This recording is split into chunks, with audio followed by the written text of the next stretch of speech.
আসসালামু আলাইকুম প্রিয় দর্শক, অন্য মঞ্চের আলাপচারিতায় আপনাদের সকলকে আমন্ত্রণ জানাচ্ছি।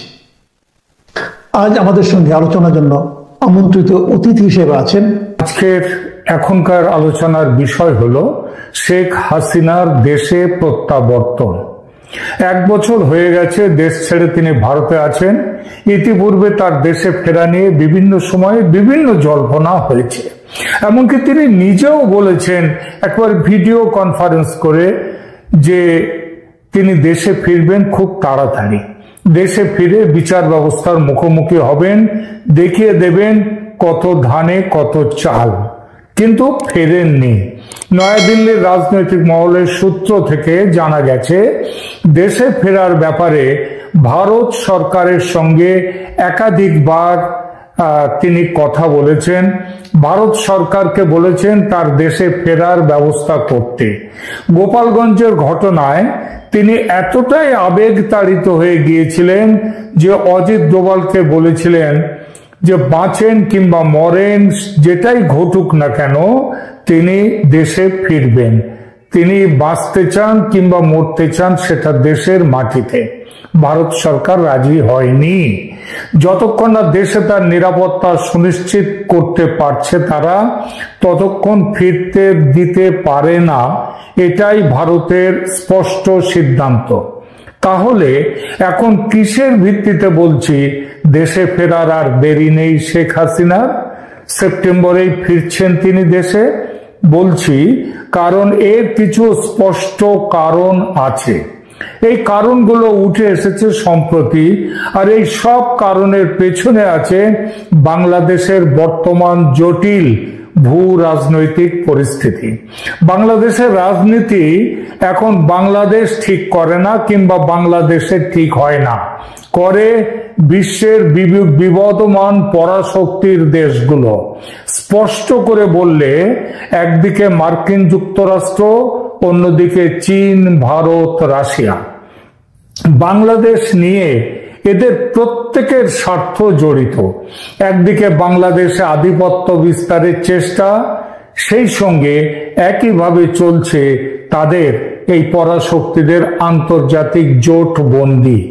এই জোটবন্দির তৎপরতা এটা তুঙ্গে উঠেছে বাংলাদেশের সংসদীয় নির্বাচন ঘিরে।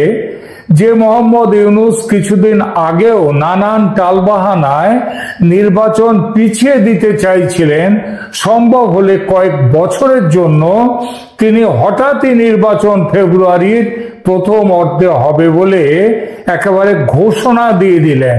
শুধু ঘোষণা দেয়া নয়, নির্বাচন কমিশনকে চিঠিও দিয়ে দিলেন। হঠাৎ তার সিদ্ধান্ত এমন ভাবে বদলে গেল কেন? এর কারণ ইউনূস বাংলাদেশে বর্তমানে এতটাই ধিকৃত এক চরিত্র, সেই চরিত্রে পরিণত হয়েছেন যে আমেরিকা তার উপর আর নির্ভর করতে চাইছে না। আমেরিকা মনে করছে ইউনূসকে দিয়ে বাংলাদেশে তার স্বার্থ আর রক্ষিত হবে না, তাকে যত শীঘ্র সম্ভব বিদায় দেয়া ভালো। আর ইউনূস সাহেবও এটা বুঝেছেন এবং বোঝার পর থেকে ভালোই ভালোই চলে যেতে পারলে তিনিও বাঁচেন। এটা বুঝেছেন যত দেরি হবে তত কমে আসবে সেফ এক্সিট প্যাসেজ, নিরাপদে চলে যাওয়ার রাস্তাটা আস্তে আস্তে বন্ধ হয়ে যাবে। কিন্তু যাব বললেই তো আর যাওয়া যায় না, দেশটার তো একটা ব্যবস্থা না করে যাবেন কি করে? সেই ব্যবস্থা হলো নির্বাচন করে দিয়ে নতুন সরকারকে ক্ষমতায় বসিয়ে তবে তিনি বিদায় নেবেন। আমেরিকা তার বিভিন্নভাবে সমীক্ষা চালিয়ে দেখেছে যে বাংলাদেশের ভেতরে আমেরিকার বিরোধী যে মনোভাব, সেই মনোভাব এখন তুঙ্গে, এবং আমেরিকার বিরুদ্ধে মনোভাব তুঙ্গে ওঠা মানেই পরবর্তী সরকার যাকে আমেরিকা পছন্দ করে আনবে বলে ঠিক করেছে তাদের ক্ষমতায় আসাটা সম্ভব হবে না।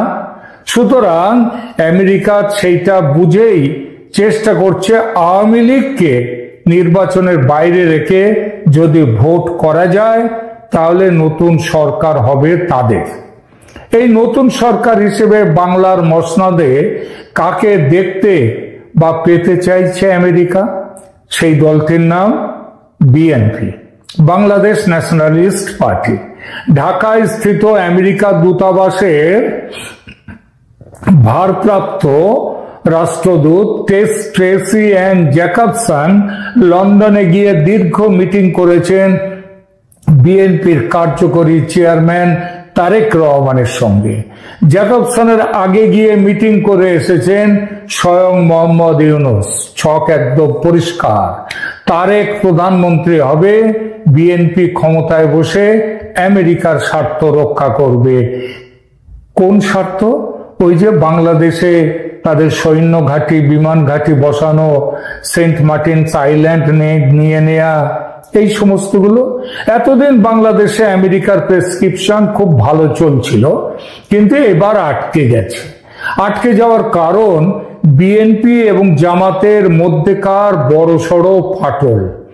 তাদের জোট তো ভেঙেই গেছে, এখন সম্পর্ক রীতিমতো তিক্ত। কারণ অবশ্যই ক্ষমতার দখলদারি। বাংলাদেশকে কে দখল করবে? এই ফাটলকে চওড়া করে দিচ্ছে চীন। চীনের সঙ্গে ভারত এবং রাশিয়াও। এদের প্রত্যেকের লক্ষ্য আমেরিকা যাতে ঘাঁটি গেড়ে না বসতে পারে বাংলাদেশে। বিএনপি ক্ষমতায় এলে সেটাই হবে। সুতরাং এদের প্রত্যেকের লক্ষ্য আটকাও বিএনপিকে। আর বিএনপিকে এখন আটকাতে গেলে কি করতে হবে? বন্ধ করে দাও নির্বাচন। একই দাবি জামায়াতে ইসলামীর, কারণ এখন ভোট হলে তারা জিতবে না। আর জামাতের সঙ্গে আছে ইউনূসের কিংস পার্টি, এনসিপি। অবশ্য তাদের পুরোটা নয়, তাদের একটা অংশ আমেরিকার সঙ্গে আছে আবার, অর্থাৎ তারা চায় ভোট এখনই হোক। সুতরাং এখানে আছে জামাতের সঙ্গে আছে ইউনূসের কিংস পার্টি, যেটা এনসিপির একটা অংশ। এই ব্যাপারে এদের সঙ্গে আছে চীন, কারণ চীনের কাছে চীনের দরকার ব্যবসা। সুতরাং ব্যবসার প্রয়োজনে যাদেরকেই যেই আসুক না কেন তাতে তাদের খুব একটা অসুবিধে নেই। বিএনপির সাথেও অসুবিধে ছিল না, কিন্তু বিএনপি মানেই এখন হয়ে গেছে আমেরিকার পক্ষের। সুতরাং তার বিরুদ্ধে চীন। ভারত এই রাজনীতিতে নেই, সে ভোট চায়, নিশ্চয়ই ভোট চায়, খুব তাড়াতাড়ি হোক ভোট, এটাও চায়। কিন্তু তার সাফ কথা, আওয়ামী লীগকে বাদ দিয়ে ভোট করা চলবে না। এটা আবার আমেরিকা চায় না, বিএনপি চায় না, এবং জামাত এনসিপি কেউ চায় না যে আওয়ামী লীগ আসুক। এই জায়গায় দাঁড়িয়ে আছে এখন বাংলাদেশ। এই পরিস্থিতিতে কোন দিকে যেতে পারে আগামী দিন? এই সপ্তাহে শুরু হচ্ছে সাংহাই কোঅপারেশন অর্গানাইজেশনের সামিট। সেখানে যাচ্ছেন মোদি এবং রুশ প্রেসিডেন্ট পুতিন। বাংলাদেশের ভবিষ্যৎ নিয়ে সামিটের সাইডলাইনে আলোচনা যে হবেই এটা বলা বাহুল্য। এটা হবেই। কি হতে পারে সেই আলোচনা, কি সিদ্ধান্ত হতে পারে সেখানে? মূল সিদ্ধান্ত, কোনোভাবেই আমেরিকাকে পা রাখতে দেয়া যাবে না বাংলাদেশে। এটা চীন, ভারত, রাশিয়া প্রত্যেকেরই সিদ্ধান্ত। আর এই সিদ্ধান্ত তখনই কার্যকর হবে যখন বিএনপিকে ক্ষমতা থেকে দূরে রাখা যাবে। আর এই দূরে রাখতে গেলে তার প্রবলতর প্রতিপক্ষ যে তাকে নিয়ে আসতে হবে বাংলাদেশের নির্বাচনে, নইলে জামাতের জেতার সম্ভাবনা নাই এবং বিএনপি তারা একেবারে টকটক করে এগিয়ে জিতে যাবে। সুতরাং আওয়ামী লীগকে নির্বাচনের ময়দানে এন্ট্রি দিতে হবে, এটা ভারতের লাইন। এই প্রেসক্রিপশনে জামায়াত এবং এনসিপির অংশটি চাইবে না ঠিকই, এই প্রেসক্রিপশন তাদের পছন্দের নয়। এমনকি সেনাপ্রধান ওয়াকার উজ্জামানেরও মনঃপুত হবে না এই প্রেসক্রিপশন। তবু এই মুহূর্তে অন্য কোনো ওষুধ নেই, না হলে বাংলাদেশ চলে যাবে আমেরিকার একেবারে কবজায়। ভারত নিশ্চিতভাবেই আওয়ামী লীগের বন্ধু, কিন্তু মনে রাখতে হবে চীনও কিন্তু আওয়ামী লীগের শত্রু নয়।